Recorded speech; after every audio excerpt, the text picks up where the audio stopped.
नमस्कार. आज आपण एका आपल्या ओळखीच्या मराठी म्हणीवर बोलणार आहोत. हो, नक्कीच. म्हण आहे नाचता येईना अंगण वाकडे.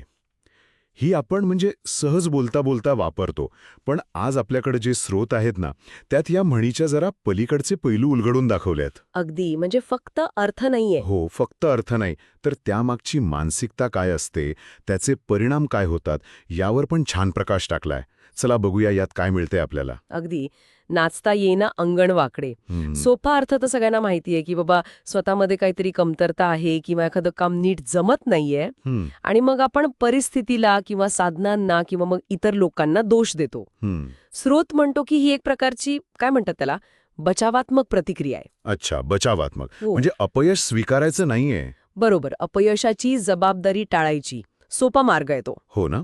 स्रोतात ते राहुलचं उदाहरण पण छान दिलंय, ज्याला प्रेझेंटेशन करायला सांगितलं होतं. हो. तयारी काहीच नव्हती त्याची, पण कारणं काय दिली त्याने?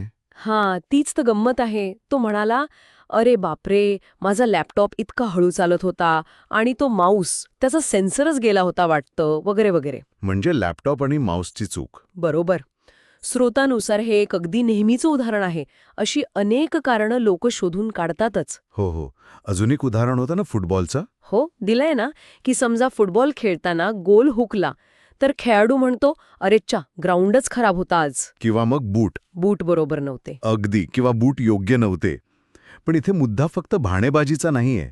म्हणजे स्रोत याच्या जरा खोल जातो. अच्छा, काय म्हणतो स्रोत? मला वाटते इथेच आपण नुसत्या अर्थापरीकडे जातोय. हो.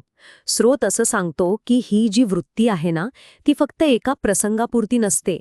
जर आपल्याला सवयच लागली असं सतत बाहेरच्या गोष्टींना दोष द्यायची, हं. तर मग आपण स्वतःच्या क्षमता कशा वाढवायच्या किंवा आपल्या चुका कशा सुधारायच्या याकडे लक्षच देत नाही कधी. अरे बापरे. म्हणजे ते अंगण कायम वाकडच राहतं आपल्यासाठी. एक्झॅक्टली. आणि आपला नाच काही सुधारत नाही. ही एक प्रकारे आपल्या स्वतःच्या विकासाला लागलेली खीळ आहे, असं स्रोत म्हणतो. म्हणजे ही सवय फक्त तात्पुरती लाज वाचवत नाही तर आपल्या लाँग टर्म प्रगतीला पण थांबवते. यावर अजून काही विश्लेषण आहे का स्रोतात? म्हणजे हे असं का होतं, लोक का असं करतात? आहे ना. स्रोतानुसार यामागे बऱ्याचदा एकतर कमी आत्मविश्वास असतो किंवा अपयशाची भीती असते. भीती. हो.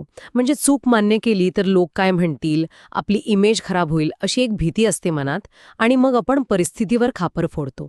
हे एक प्रकारे स्वतःच्या अहंकाराचं म्हणजे इगोचं संरक्षण करण्याचा प्रयत्न असतो असंही स्रोत नमूद करतो. अच्छा. पण गंमत अशी आहे की असं करून आपण नकळतपणे स्वतःचीच प्रगती थांबवून टाकतो. हे अगदी खरंय.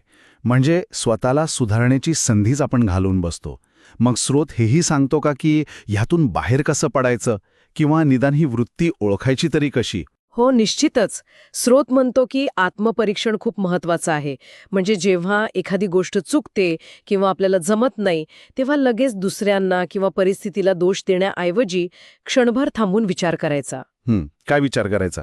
की यात माझी काय भूमिका होती, मी काय वेगळं करू शकलो असतो किंवा शकले असते, कुठे कमी पडले मी. स्वतःच्या उणीवा मान्य करणं हे काही कमकुवतपणाचं लक्षण नाहीये. नाही, बरोबर. उलट ते आत्मविश्वासाचं आणि सुधारण्याच्या इच्छेचं प्रतीक आहे, असं स्रोत सुचवतो. चुकांमधून शिकण्याची जी प्रक्रिया असते ना, ती इथेच सुरू होते. वा. म्हणजे ही म्हण फक्त एका वागणुकीवर बोट नाही ठेवत, तर ती आपल्याला आत्मसुधारण्यासाठी एक महत्वाचा संदेश पण देते. छान. अगदी. तर आजच्या या चर्चेतून आपण नाचता येईना अंगण वाकडे या म्हणीचा शब्दशः अर्थ तर पाहिलाच, पण त्याच्या पलीकडे जाऊन पण विचार केला. हो. स्रोतांच्या आधारे आपण हे पाहिलं की ही केवळ बहाणेबाजी नाहीये, तर त्यामागे काही मानसशास्त्रीय कारणं असू शकतात आणि त्याचा परिणाम आपल्या स्वतःच्या विकासावर कसा होतो. अगदी बरोबर.